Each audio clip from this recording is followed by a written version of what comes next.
ஸ்ரீமதே ராமானுஜாய நமஹா. சுப்ரபாதம். துயிலெழுப்புதல். எந்தை ராமானுஜமுனி கைங்கரிய சபா திருமுற்றத்து அடியார் குழாங்களுக்கு கைங்கரிய சபா சார்பாக அநேக மங்களாசாசனங்களை தெரிவித்துக் கொள்கிறோம்.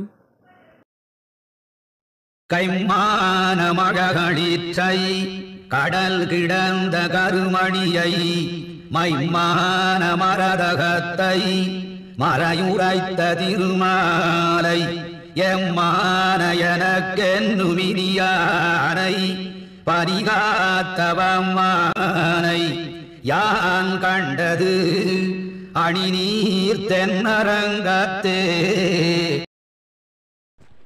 கோயில் வரலாறு. வரலாற்று பின்னணி தொடர்கிறது. கிபி 1323 ஆண்டு முகமது பின் துக்லக் என்பவன் திருவரங்கம் கோயிலில் இஸ்லாமியர்களை குடியேற்றி அதனை தங்கள் படைவீடாக மாற்றிக்கொண்டான். இக்கோயிலில் இருந்து வந்த பக்தர்கள் இப்படையெடுப்பிற்கு சற்று முன்னர் தக்க தருணத்தில் விலையுயர்ந்த அணிகலன்களையும் வழிபாட்டுக்கு தேவையான பொருள்களையும் கவனமாக திருமலை திருப்பதிக்கு பாதுகாப்பாக அனுப்பி வைத்தனர். கிபி 1371 ஆண்டு விசயநகர பேரரசின் படை இப்பகுதியை வென்று மீட்டதுடன் திருவரங்கம் கோயிலுக்கும் விடுதலை கிடைத்தது. திருமலை திருப்பதியில் குடிக்கொண்டிருந்த கடவுள் சிலைகள் மீண்டும் திருவரங்கத்துக்கு கொண்டு வரப்பட்டு பிரதிஷ்டை செய்யப்பட்டன. கிபி 15-16 நூற்றாண்டுகளில் இக்கோயில் தன் பழைய நிலையை மீண்டும் அடைந்தது. இதன் விமானம் மீளவும் பழுது பார்க்கப்பட்டு பொன் வேயப்பட்டது. விஜயநகர அரசர்களின் படை தலைவர்கள் ஆட்சியாளர்கள் கையில் படிப்படியாக இக்கோயிலின் நிர்வாகம் சென்றது. அவர்கள் தங்கள் அரண்மனையின் ஒரு பகுதியாக இக்கோயிலை பாவித்து தம் விருப்பம் போல நடந்து கொண்டனர். தங்களுக்கு இசைவானவர்களையே பணியாளர்களாக அமைத்தனர். அவர்களால் ராமானுசர் வகுத்து சென்ற ஒழுங்குமுறைகள் சிதைக்கப்பட்டன. இச்சிதைவை மக்களின் ஒரு சாரார் எதிர்த்தனர். கோயில் நிர்வாகத்தில் பல ஊழல்கள் நிலவின. விஜயநகர பேரரசின் அலுவலர்கள் கோயில் நிலங்களுக்கு வரி வசூலித்து தாமே கவர்ந்து கொண்டனர். அதனால் கிபி 1463 ஆண்டில் கோயிலுக்கு வசூலிக்கப்படும் வரிப்பணம் முழுவதும் அரசர்க்கே செலுத்தப்பட வேண்டும் என்று அரசர் ஆணை பிறப்பித்தார். இவைகளை பற்றிய செய்திகள் கோயில் ஒழுகில் காணப்படுகின்றன. கோயில் நிர்வாகத்தில் நிகழ்ந்த ஊழல்களை எதிர்த்த அடியார்கள் பலர் வெள்ளை கோபுரத்தின் உச்சியின் மீது ஏறி கீழே விழுந்து தற்கொலை செய்து கொண்டனர். விஜயநகர அரசின் வீழ்ச்சிக்கு பிறகு மதுரையிலும் தஞ்சாவூரிலும் தோன்றிய நாயக்க மரபினர் இப்பகுதியை தொடர்ந்து அரசு புரிந்து வந்தனர். கிபி 1583 முதல் 1732 வரை வைணவ சமயத்தின் ஆர்வலர்களாக அவர்கள் விளங்கினர். பெரிய கட்டிடங்கள் பலவற்றை எழுப்பினர். பழுதுபட்டவற்றை திருத்திச் செப்பனிட்டனர். புதிய அறக்கட்டளைகளை நிறுவினர். கிபி 1600 ஆண்டில் தஞ்சை அரசராகிய அச்சுதப்ப நாயக்கர் தமது புதல்வரிடம் அரசு பொறுப்பினை ஒப்படைத்துவிட்டு திருவரங்கத்திலே தங்கி வாழத் தலைப்பட்டார். அவர் கோயிலிலிருந்த அர்ச்சகர்கள் ஆச்சாரியர்கள் முதலானவர்களுடன் கலந்து அளவலாவி மகிழ்வெய்துவதிலேயே தம் காலத்தை கழித்தார். கிபி 1616 ஆண்டில் மதுரை நாயக்க மன்னர்கள் தங்கள் தலைமையகத்தை திருச்சிராப்பள்ளிக்கு மாற்றிக்கொண்டனர். திருவரங்கத்திலிருந்த சிறந்த அறிஞர் பெருமக்களை தங்களுக்கு சமயத்துறை தலைவர்களாக ஆக்கிக் கொண்டனர். சொக்கநாத நாயக்கருக்கு பின் வந்தவர்களுள் ஒருவராகிய விசயரங்க சொக்கநாத நாயக்கர் ஓராண்டு இவ்வூரில் தங்கியிருந்து பெருமாளை தனது குடும்பத்தினரோடு வழிபட்டார். இரண்டாம் திருச்சுற்றின் மேற்கு பகுதியில் அவர்கள் திருவுருவங்கள் இன்றும் காணப்படுகின்றன. நாயக்க மன்னர் ஆட்சிக்கு பிறகு ஆங்கிலேயர்களின் உதவியினால் இக்கோயில் ஆற்காடு நவாப்புகளிடம் சென்றது. ஆங்கிலேயர்களுக்கும் பிரெஞ்சுக்காரர்களுக்கும் இடையே தத்தம் துணைப்படையுடன் நடைபெற்ற போரினால் திருவரங்கம் கோயிலுக்கு புதியதொரு அச்சுறுத்தல் இருந்து வந்தது. கிபி 1707 ஆண்டு ஏற்பட்ட முதலாம் தாக்குதல் மிகுந்த கப்பம் செலுத்தி ஓரளவு தடுக்கப்பட்டது என்று கோயில் ஒழுகு கூறுகின்றது. கிபி 1720 முதல் 1740 இடையில் நிகழ்ந்த மராட்டிய படையெடுப்பிலும் கிபி 1743 ஐதராபாத் நைசாம் மராட்டியர்களை வெறுட்டு துரத்திய போதும் இக்கோயிலின் சொத்துகளுக்கு எவ்வித தீங்கும் ஏற்படவில்லை.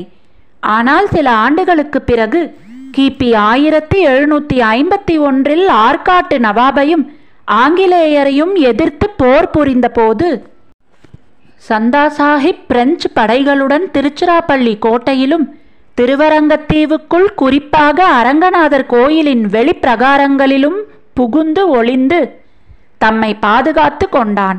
1752 ஜூன் மாதம் 9ஆம் தேதி அன்று பிரெஞ்சு படைகளும் சந்தா சாஹிப்பும் தோல்வியுற்றமையால் அவர்கள் ஆற்காட்டு நவாபிடம் அடைக்கலம் புக நேர்ந்தது. எனினும் 1758 வரையில் மைசூர் படையின் உதவியுடன் அவர்கள் இக்கோயிலை குடியிருப்பாக கொண்டிருந்தனர். கிபி 1759 கடைசி முறையாக கிரில்லன் என்பவன் இதனை தாக்கினார்.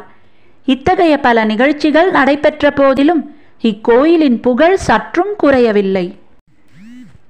கிபி 1781 ஐதர் அலியால் இக்கோயில் தாக்கப்பெற்றது.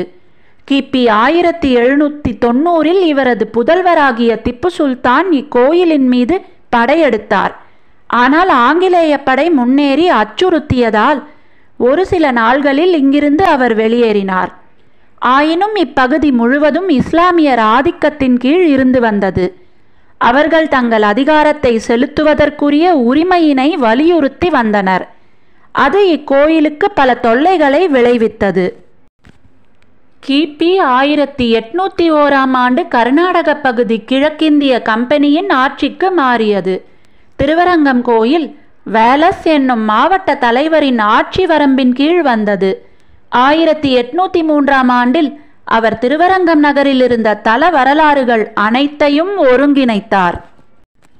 பின்னர் அந்நூலின் பிரதி ஒன்றை கோயில் ஆட்சியாளர்கள், அதாவது ஸ்தானத்தார், ஸ்தலத்தார் ஐவரின் முத்திரையுடன் கோயில் தென்பகுதியில் உள்ள ஒரு கருங்கல் சுரங்க அறையில் தெற்கு கல்லறையில் பாதுகாப்பாக வைக்கச் செய்தார். கிபி 1842 அறங்காவலர்களை நியமித்து கோயில் நடைமுறைகளையும் விழாக்களையும் முறைப்படி நடத்த ஏற்பாடு செய்யப்பட்டது. இதன் பிறகு இக்கோயிலின் நிர்வாகத்திற்கு ஒரு நிலையான தன்மை ஏற்பட்டது. கோயில் ஆங்கிலேயரது ஆணையின் கீழ் இருக்க நேர்ந்த போதிலும் அவ்வாணையானது தக்கபடியே செயற்படுத்தப்பட்டது என்று துணிந்து கூறலாம். 1947 நாடு உரிமை பெற்ற பிறகு கோயில்களும் சமய நிறுவனங்களும் புதிய சட்ட அமைப்பின்படி இந்து சமய அறநிலையத்துறையின் கீழ் வந்தன.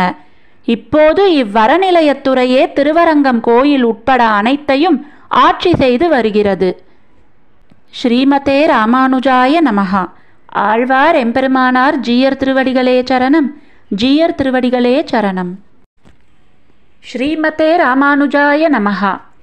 எந்தை ராமானுஜமுனி கைங்கரிய சபாவில் ஆழ்வார்களின் 4000 திவ்ய பிரபந்தம் மற்றும் ஆச்சாரியர்களின் ஸ்தோத்திரங்கள் சந்தை முறையிலும் மேலும் பஜன் மற்றும் யோகா வகுப்புகளும் இணைய வழியில் இலவசமாக கற்றுத்தரப்படுகிறது.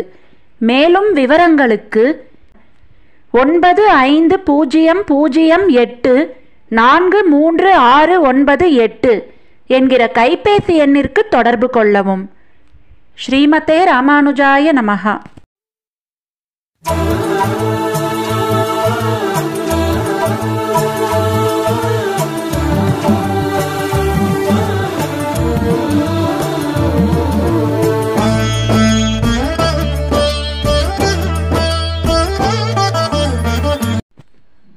ஸ்ரீமதே ராமானுஜாய நமஹா.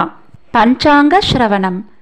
ஸ்ரீ கோவிந்த கோவிந்த கோவிந்தஹ அஸ்ய ஸ்ரீ பகவதாஹ மகாபுருஷஸ்ய ஸ்ரீ விஷ்ணோராஜ்ஞயா பிரவர்த்தமானஸ்ய ஆத்ய பிரம்மணஹ த்விதீய பரார்த்தே ஸ்ரீ ஸ்வேதவராஹ கல்பே வைவஸ்வத மன்வந்தரே அஷ்டாவிதும்சதி तमे कलियुगे प्रथमे पादे जम्बूद्वीपे भारतवर्षे भरतकण्ठे मेरोः दक्षिणे पार्श्वे अस्मिन् वर्धमाने व्यवहारिहे षष्ठ्याः संवत्सराणां मध्ये विश्वावसुनाम संवत्सरे उत्तरायणे शुक्लपक्षे ग्रीष्मऋतौ मिथुनमासे एकादश्याम् अस्यां शुभतिथौ भानुवासरयुक्तायां